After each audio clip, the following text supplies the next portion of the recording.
Most welcome everyone. कैसे हैं आप लोग? स्वस्थ हैं और मस्त हैं, और आशा है कि रसायन विज्ञान पढ़ने में भी मजा आ रहा होगा।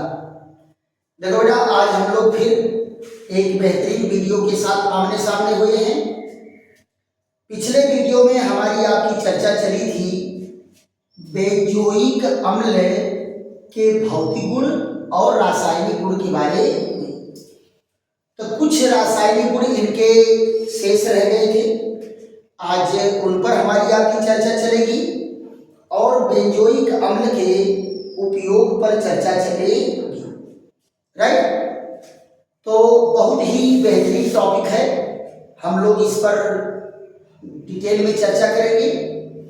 देखो बेटा, पहला पॉइंट आपको दिख रहा है कि बेंजोइक अम्ल के कैल्शियम लवणों का शुष्क आसवन।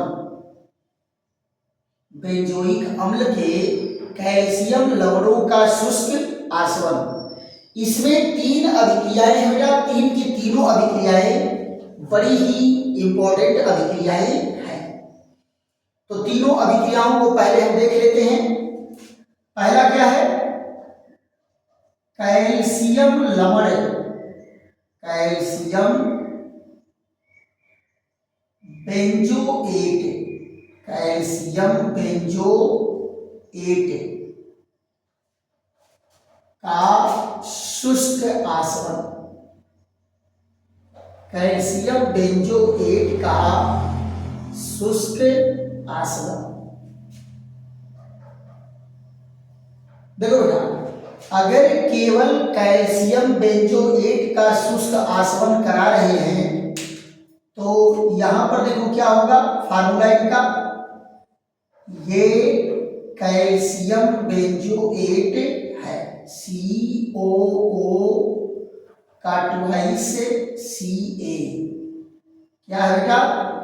Calcium benzoate. जब इसका अकेले का शुष्क आसवन कराते हैं, अकेले का शुष्क आसवन कराते हैं तो क्या बनता है? यहां देखो बेंजोफिनोन बनकर के तैयार होता है। ये देखिए CO और ये यहां, और क्या निकला? एक मॉलिक्यूल कैल्शियम कार्बोनेट। यहां देखो ये कौन बना है? बाइफेनिल कीटोन, बाइफेनिल कीटोन, या इसको क्या कहते हैं?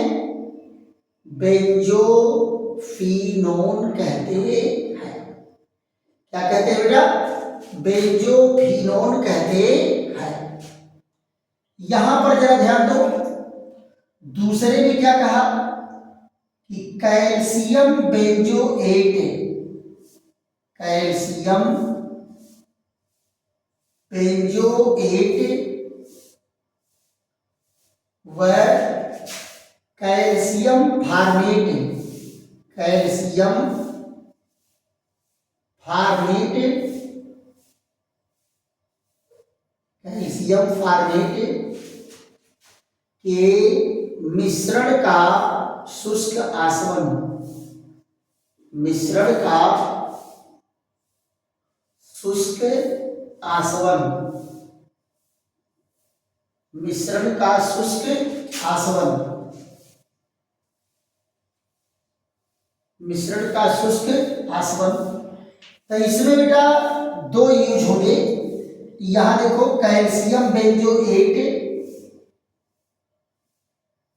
का मिश्रण है, COO का ट्वाइस Ca, और यहाँ HCOO का ट्वाइस Ca। ये है कैल्शियम बेंजोएट, कैल्शियम बेंजोएट, और ये क्या है? Calcium format, calcium format.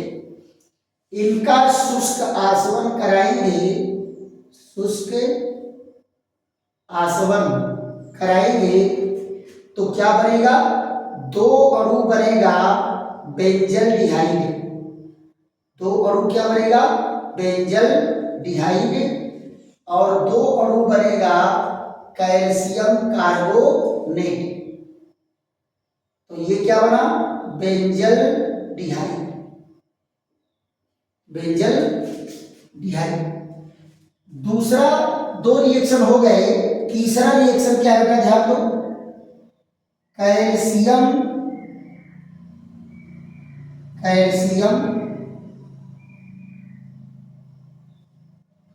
Benzoate, calcium benzoate व कैल्शियम एसीटेट, कैल्शियम एसीटेट के मिश्रण का शुष्क आसवन, मिश्रण का शुष्क आसवन। यहां जरा ध्यान दीजिए, कैल्शियम बेंजोएट और कैल्शियम एसीटेट के मिश्रण का शुष्क आसवन कराया जाएगा तो क्या बनेगा। यहां जरा देखिए, ये 3 की तीनों अभिक्रियाएं बेटा बड़ी इंपॉर्टेंट अभिक्रियाएं हैं। ये कैल्शियम बेंजोएट है, कैल्शियम बेंजोएट, कैल्शियम बेंजोएट है, और इधर देखिए CH3 COO का ट्वाइस और CAA, ये क्या है, कैल्शियम एसीटेट है, कैल्शियम एसीटेट। इनका जो शुष्क आसवन कराएंगे, शुष्क आसवन, तो क्या बनेगा, इसमें बनेगा एसीटोफिनोन। यहां देखिए COCH3, इसका यहां से क्या निकलेगा, 2 अणु कैल्शियम कार्बोनेट, और ये क्या बना,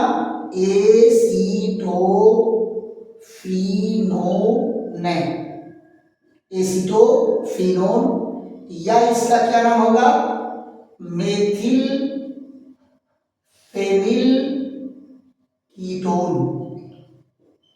मेथिल फेनिल कीटोन। तो देखो बेटा, इसके कैल्शियम लवण के शुष्क आसवन, 3 प्रकार के कैल्शियम लवण से इसकी अभिक्रिया होगी। अगर शुद्ध कैल्शियम बेंजोएट है तो बेंजोफिनोन बनाएगा, अगर कैल्शियम बेंजोएट और कैल्शियम फार्मेट का मिश्रण है तो बेंजल डिहाइड बनेगा, और कैल्शियम बेंजोएट और कैल्शियम एसीटेट का मिश्रण है तो एसीटोफिनोन बनेगा। 3 की तीनों अभिक्रियाएं बेटा इंपॉर्टेंट है, इनको फट से आप स्क्रीनशॉट लीजिए, उसके बाद फिर अगले रिएक्शन पर चलते हैं।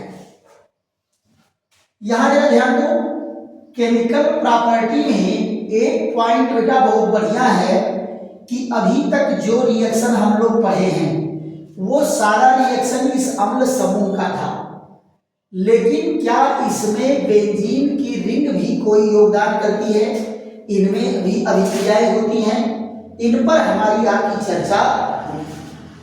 तो बेंजीन वलय की अभिक्रिया, बेंजोइक अम्ल के बेंजीन वलय की अभिक्रिया पर हमारी आपकी चर्चा चलेगी। तो यहां ध्यान देने वाली बात है, अम्ल समूह क्या है, मेटा डायरेक्टिंग ग्रुप है। अम्ल समूह क्या है, मेटा डायरेक्टिंग ग्रुप है।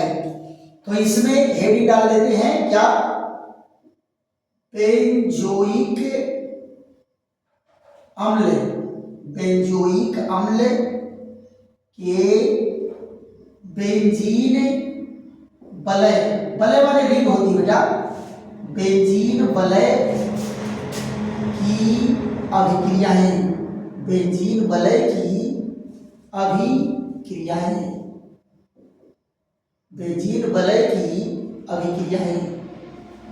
यहां जरा देखिए, बेंजोइक अम्ल के बेंजीन वलय की अभिक्रियाएं। देखो अम्ल समूह की अभिक्रिया हो गया, अब ये बेंजीन वलय से क्या रिएक्शन करेगा, तो यहां देखो बेटा क्या है, COOH समूह क्या है, इसको कहते हैं Meta directing group. Meta directing group, Meta directing group है। तो यहां देखने वाली बात है कि मेटा डायरेक्टिंग ग्रुप है, तो ये करता कैसे है। अब आप जरा ध्यान दो, इस पर पड़ता है ऋणात्मक मेसोमेरिक प्रभाव। क्या पड़ता है, यहां ध्यान दो, ये पहला पॉइंट हो गया। दूसरा पॉइंट, ये डालता क्या है, ऋणात्मक मेसोमेरिक प्रभाव।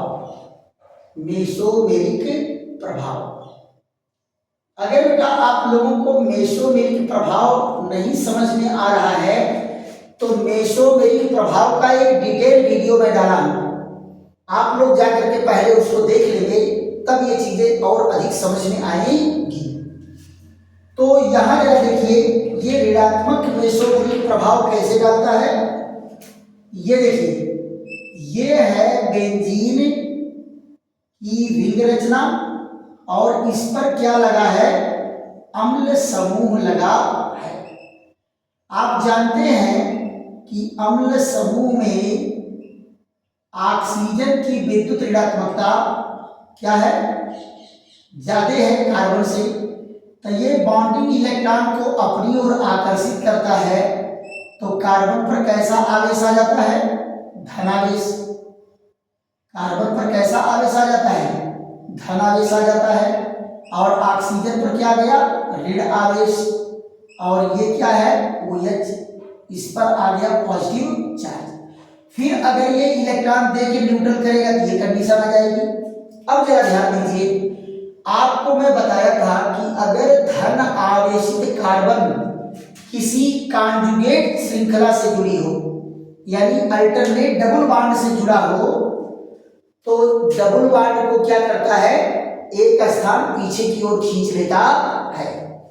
तो यहां जरा देखो, ये कॉन्जुगेट चेन है कि नहीं, single bond double bond, single bond double bond, single bond double bond, single bond double bond, तो ये क्या करेगा, डबल बॉन्ड को एक स्थान पीछे खींच लेता है। तो कार्बन का धनावेश कहां जाता है, बेंजीन के रिंग पर, और बेंजीन के रिंग पर वो भी कहां आता है, आर्थो पोजीशन पर, आर्थो पोजीशन पर। अब देखो बेटा, अगर आपको प्रॉब्लम आ रहा है कि आर्थो पैरा मेटा पोजीशन क्या है, तो इसका भी डिटेल वीडियो पड़ा हुआ है, राइट। तो इसको आप जा करके वहां आर्थो पैरा मेटा पोजीशन, क्योंकि हर टॉपिक में एक ही चीज को बार बार समझाने से समय आपका ज्यादा नुकसान होगा। फिर देखो, सिंगल के बाद डबल बॉन्ड इधर है, सिंगल के बाद डबल बॉन्ड इधर है, इधर से अगर खींचेगा तो ये रचना बन जाएगी, और इधर से अगर ले आएगा तो नेक्स्ट संरचना बन करके तैयार हुई। अब आप जरा ध्यान दो, यहां पर हो गया ये डबल बॉन्ड, ये O निगेटिव, और यहां O निगेटिव, यहां आ गया डबल बॉन्ड, यहां आ गया डबल बॉन्ड, धनावेश कहां आ गया, पैरा पर। फिर देखो, सिंगल के बाद डबल, सिंगल के बाद डबल, इधर से खींचेगा तो ये रचना बनेगी, और इधर से अगर आकर्षित किया तो ये रचना बन जाएगी। अब की बात देखो, फिर धनावेश कहां गया, डबल बॉन्ड डबल बॉन्ड, फिर पैरा पोजीशन पर चला गया, यानी धन आवेश भूल करके भी मेटा पोजीशन पर एक को बार नहीं जा रहा है। धनावेश कहां जा रहा है, आर्थो पर और पैरा पर। देखो यहां भी आर्थो पर गया, पैरा पर गया, फिर आर्थो पर गया। अब देखिए, सिंगल के बाद डबल इधर है, सिंगल के बाद डबल इधर है, इधर से खींचेगा तो ये रचना, और इधर से खींचा तो ये इलेक्ट्रॉन दे करके इनको न्यूट्रल कर देगा, और एक केक्यूले रचना से इलेक्ट्रॉनिक डीलोकेलाइजेशन शुरू हुआ और दूसरी केक्यूले रचना पर जाकर के रुका। ये प्रोसेस बेटा कंटिन्यू चलता रहता है। यहां देखिए, प्रोसेस कंटिन्यू चलता रहता है। आप देखो दोनों में आप मिलाओ, यहाँ डबल बॉन्ड है तो यहाँ सिंगल बॉन्ड है, यहाँ सिंगल बॉन्ड है तो यहाँ डबल बॉन्ड है, यहाँ डबल बॉन्ड है तो यहाँ सिंगल बॉन्ड है। ये एक केक्यूले रचना से शुरू होगा और दूसरी केक्यूले रचना पर जाकर के रुकेगा।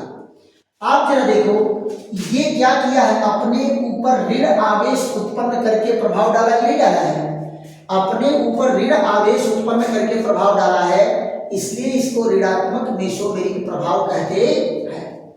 और ये जो सारी रचनाएं बन करके तैयार हुई हैं, ये सारी रचनाओं को क्या कहते हैं, अनुनाद संरचना। क्या कहेंगे, अनुनाद संरचना। और इसको अंग्रेजी में कहते हैं क्या, रेजोनेंस स्ट्रक्चर, रेजोनेंस स्ट्रक्चर कहते हैं। तो रेजोनेंस स्ट्रक्चर क्या होता है बेटा, हाई एनर्जी लेवल पर होता है और अस्थायित्व को प्राप्त करने के लिए इनका हाइब्रिड स्ट्रक्चर बनता है। इनके बीच की रचना इस तरह से आती है, हाइब्रिड रचना। ये देखिए ये क्या है, ये हाइब्रिड संरचना कहलाएगा। यहाँ CO और ये OH, इस पर क्या है, पार्शियल नेगेटिव चार्ज और डबल बॉन्ड ऐसे बनते हैं।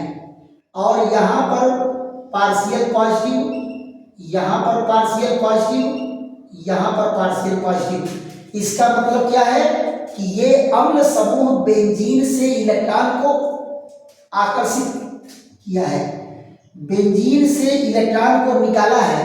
और इलेक्ट्रॉन कहाँ कहाँ कम हुए, जहाँ जहाँ धनावेश आया है, आर्थो पर कम होगा, पैरा पर कम होगा, आर्थो पर कम होगा, मेटा पर कोई प्रभाव नहीं पड़ा।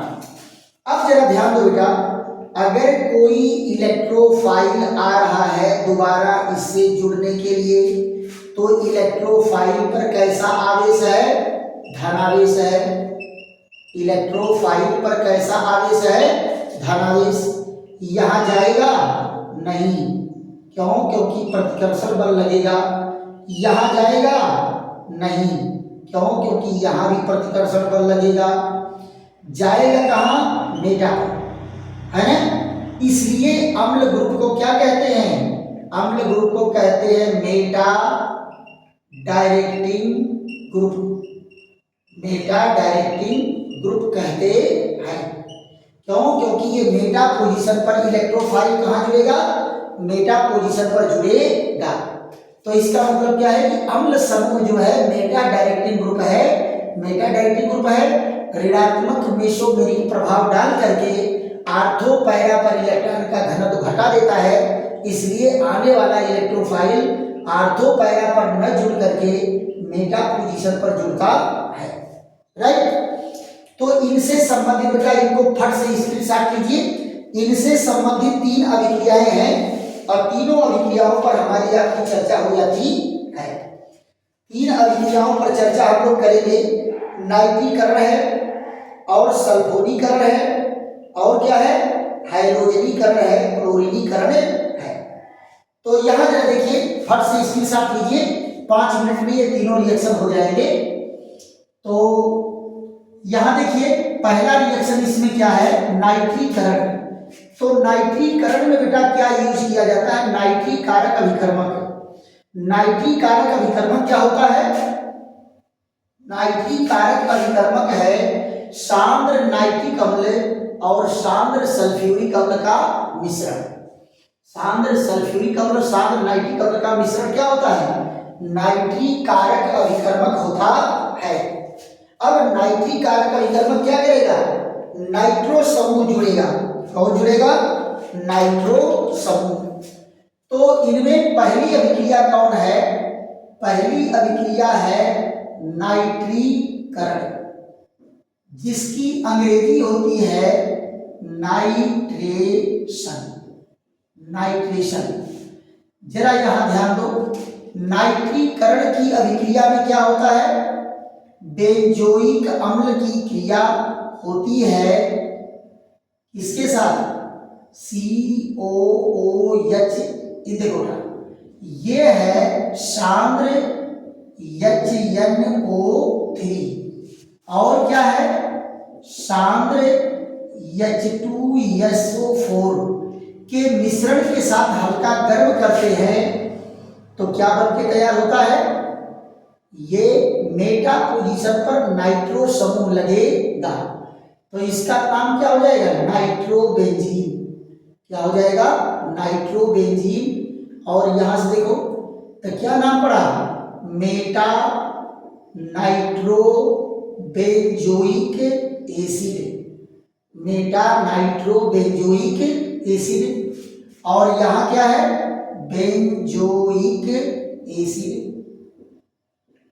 इन्हीं दोनों का मिश्रण क्या करता है नाइट्रिक कारक अभिकर्मक। दूसरा रिएक्शन जरा देख लो, ये क्या है सल्फोनीकरण। सल्फोनीकरण सल्फोनीकरण तो इसकी अंग्रेजी क्या होती है सल्फोनेशन। सल्फोनेशन। अब आप जरा देखो इसमें बेंजोइक अम्ल की क्रिया किससे होती है, बेंजोइक अम्ल की क्रिया कराते हैं सधूम सल्फ्यूरिक अम्ल से। किससे कराते हैं बेटा सधूम सल्फ्यूरिक अम्ल से। अब आपके दिमाग में आ रहा होगा कि सधूम सल्फ्यूरिक अम्ल क्या होता है। जब बेटा सांद्र सल्फ्यूरिक अम्ल में सल्फर डाइऑक्साइड गैस घुली होगी तो क्या कहलाएगा सल्फर ट्राइऑक्साइड गैस घुली होगी तो क्या कहलाएगा सधूम सल्फ्यूरिक अम्ल। यहां जरा देखिए सधूम सल्फ्यूरिक अम्ल ये क्या कहलाता है सांद्र H2SO4 में कौन सी गैस घुली रहेगी SO3 तो क्या कहलाएगा सधूम सल्फ्यूरिक अम्ल। तो ये रिएक्शन करके क्या देगा मेटा पोजीशन पर सल्फो ग्रुप लगता है। यहां देखिए COOH और SO3H और H2O। देखो बेटा अगर IUPAC नामकरण को ध्यान देंगे तो सबसे ऊपर अम्ल है उसके बाद इन्हीं का नंबर है तो जो ऊपर होगा उसके आधार पर यौगिक का नाम लिखेंगे और जो नीचे होगा वो साइड ब्रांच के रूप में नाम लिखा जाएगा। तो यहाँ इसका नाम क्या होगा Meta sulpho benzoic acid. Meta sulpho benzoic acid बनकर के तैयार हो गया। तीसरा रिएक्शन जरा ध्यान दो, तीसरा रिएक्शन क्या है हैलोजनीकरण। हैलोजनीकरण हैलोजनीकरण में क्या होता है इसकी अंग्रेजी होती है हैलोजीनेशन। हैलोजीनेशन इसका होगा। तो यहां पर जरा देखो हाइड्रोजन वाहक का यूज करते हैं तो हाइड्रोजन वाहक में कौन होगा आयरन होगा या इसके जगह पर निर्जल एल्युमिनियम क्लोराइड भी यूज किया जाता है। तो यहां देखिए ये बेंजोइक अम्ल क्या करेगा ये क्रिया करेगा क्लोरीन से। क्लोरीन से क्रिया करेगा तो क्या बनाएगा यहां पर मेटा क्लोरोबेंजोइक अम्ल बनेगा। क्लोरो समूह कहां जुड़ा मेटा पोजीशन पर जाकर के जुड़ता है। ये Cl और यहां से क्या निकला HCl। ये क्या है meta chlorobenzoic acid. Meta chlorobenzoic acid. तो ये बेटा क्या है ये बेंजीन वलय की प्रतिस्थापन अभिक्रिया है। प्रतिस्थापन का मतलब क्या कि यहां से हाइड्रोजन हटा करके सल्फो जुड़ा है, यहां से हाइड्रोजन हटा के सल्फो जुड़ा है और यहां से हाइड्रोजन को हटा करके क्लोरो जुड़ा है। तो जब किसी परमाणु को कोई परमाणु हटा के उसके जगह पर जुड़ता है उसके स्थान पर जुड़ता है तो इसको प्रतिस्थापन अभिक्रिया कहते हैं, राइट। तो ये जो है हम लोग क्या पढ़ लिए, बेंजोइक अम्ल के बनाने की विधि, भौतिक गुण, रासायनिक गुण, क्लियर। और इसमें छोटे छोटे पॉइंट है बेटा ये इनका उपयोग में, तो आप जरा देखिए क्या इनका उपयोग है। आज देखो बेटा उपयोग में हम लोग है 4 पॉइंट उपयोग में है, और यहाँ ये इसको अगर लिख लेंगे तो पूरा टॉपिक कंप्लीट हो जाएगा। तो क्या है बेटा, उपयोग है। उपयोग में क्या कहा है, ये देखो अचार, मुरब्बा, अचार, मुरब्बा, चटनी आदि के परिरक्षण में, आदि के परिरक्षण में इनको प्रिजर्व करने में इनका यूज किया जाता है।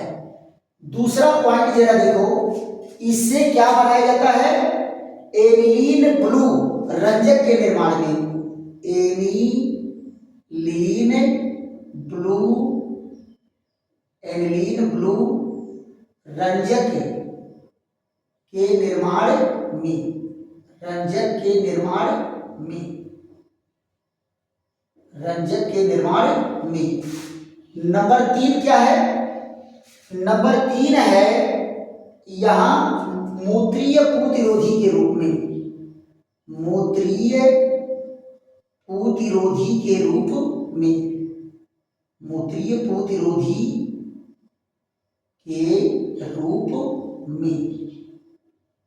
यहां पर क्या है, औषधि के रूप में इसका उपयोग होता है, दवा के रूप में यूज होता है। और चौथा पॉइंट इसका यूज क्या है, यहां जरा देखो, गले के संक्रमण, यहां देखो इसकी भाप और जलवाष्प, यहां देखो इसकी भाप प्लस जलवाष्प, जलवाष्प का मिश्रण, जलवाष्प का मिश्रण, जलवाष्प का मिश्रण क्या होता है, गले के संक्रमण के उपचार में, गले के संक्रमण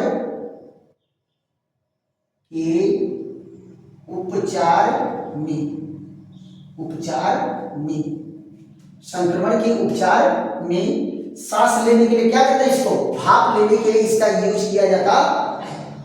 तो ये बेटा क्या है, बेंजोइक अम्ल का उपयोग है। तो इस तरह से बेंजोइक अम्ल वाला टॉपिक हम लोगों का कंप्लीट हुआ। यहाँ पर एक कंपाउंड है, एक पीरियड 1.5 पीरियड लगेगा, 2 पीरियड बनाएंगे इसमें। वो क्या है, सैलिसिलिक अम्ल का के बारे में दिया है। तो सैलिसिलिक अम्ल के बारे में नया टॉपिक ऐड किया है, तो उसमें से भी क्वेश्चन आ सकता है। तो यहाँ जो है वीडियो में आप लोगों को, मुझे आशा है, अपेक्षा है कि ये वीडियो आप लोगों को समझ में आया होगा बेहतरीन ढंग से। और अगर बेहतरीन ढंग से समझ में आया है तो आप लोग क्या करेंगे, 2 बार 3 बार वीडियो देखेंगे, फिर इसका नोट बनाएंगे और जम करके बोर्ड में तैयारी करिए, क्योंकि बेटा खूब धुआंधार क्वेश्चन यहाँ से आते हैं। चलिए फिर ऐसे ही बेहतरीन वीडियो के साथ हमारी आपकी मुलाकात होगी।